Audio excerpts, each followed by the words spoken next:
क्या आपने कभी ऐसा महसूस किया है कि कुछ घरों में कदम रखते ही मन को अजीब सी शांति मिलती है, जैसे दिल कह रहा हो यहीं बैठ जाओ सब ठीक है। लेकिन कुछ घर ऐसे भी होते हैं जहां सब कुछ होते हुए भी बेचैनी, टकरार और नकारात्मकता महसूस होती है।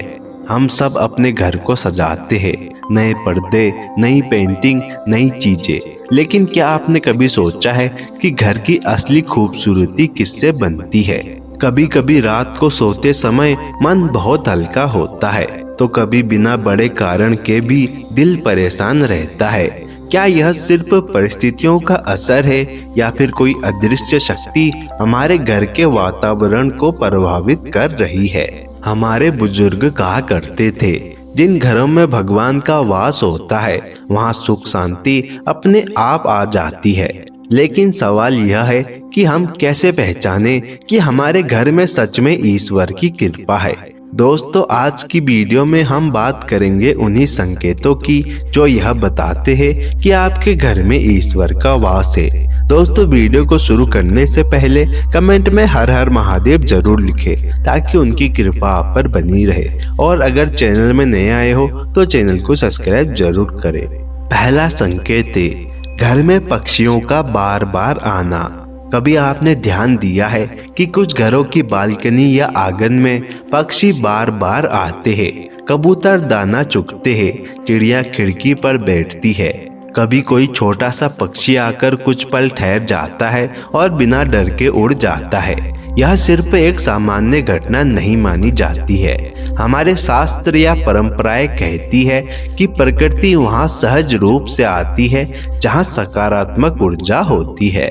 पक्षी संवेदनशील होते हैं, वे शोर, नकारात्मकता और अशांति से दूर रहते हैं। यदि वे आपके घर को सुरक्षित और शांत स्थान समझते हैं तो वे बार बार आपके घर के आसपास ही आते रहते हैं। लेकिन याद रखने वाली बात यह है कि हमें उनके साथ अच्छे से व्यवहार करना चाहिए। दूसरा संकेत है पूजा पाठ या ध्यान में मन लगना। कभी कभी ऐसा होता है कि बिना किसी खास कारण के मन करता है कि चलो आज दीपक जला दूं, थोड़ा भजन सुन लूं या 2 मिनट शांत बैठकर भगवान का नाम ले लूं। अगर यह भावना आपके घर में बार बार जागती है तो यह बहुत गहरा संकेत माना जाता है कि वहाँ दिव्य ऊर्जा सक्रिय है। जब पूजा पाठ मजबूरी ना लगे बल्कि दिल से करने का मन करे तो समझ लीजिए यह सिर्फ आदत नहीं है बल्कि आत्मा की पुकार है। ऐसे घरों में भक्ति दिखावे के लिए नहीं होती बल्कि शांति पाने का माध्यम बन जाती है। अगर आपके घर में भी पूजा पाठ केवल परंपरा नहीं बल्कि सच्ची भावना बन चुका है, अगर भगवान का नाम लेते ही मन शांत हो जाता है तो यह बहुत बड़ा संकेत है कि आपके घर में ईश्वर का वास है, क्योंकि जहाँ नाम में ही शक्ति महसूस हो वही ईश्वर की उपस्थिति होती है। तीसरा संकेत है सपने में अपने पूर्वजों को देखना। कभी कभी हम सपने में अपने दादा दादी, नाना नानी या किसी दिवंगत परिवारजन को देखते हैं। वे कुछ कहते हैं, आशीर्वाद देते हैं या बस चुपचाप मुस्कुराते हुए दिखाई देते हैं। ऐसे सपने साधारण नहीं माने जाते। हमारी परंपरा में पूर्वजों को केवल अतीत नहीं बल्कि हमारी जड़ों और आशीर्वाद का स्रोत माना गया है। जहाँ पूर्वजों का आदर होता है वहाँ ईश्वर की कृपा भी मानी जाती है, क्योंकि जो अपनी जड़ों को नहीं भूलता वह दिव्यता के और भी करीब होता है। पूर्वजों का सपना यह भी संकेत दे सकता है कि आपके घर में आध्यात्मिक ऊर्जा सक्रिय है और आपको मार्गदर्शन मिल रहा है। चौथा संकेत है ब्रह्म मुहूर्त पर नींद का खुलना। दोस्तों, जब ईश्वर का वास आपके घर में होता है या ईश्वर आपसे प्रसन्न होते हैं तो अक्सर आपकी नींद ब्रह्म मुहूर्त यानी 3 बजे से 6 बजे के बीच में अपने आप से ही खुल जाती है। शास्त्रों में ब्रह्म मुहूर्त में उठना बहुत ही शुभ माना जाता है।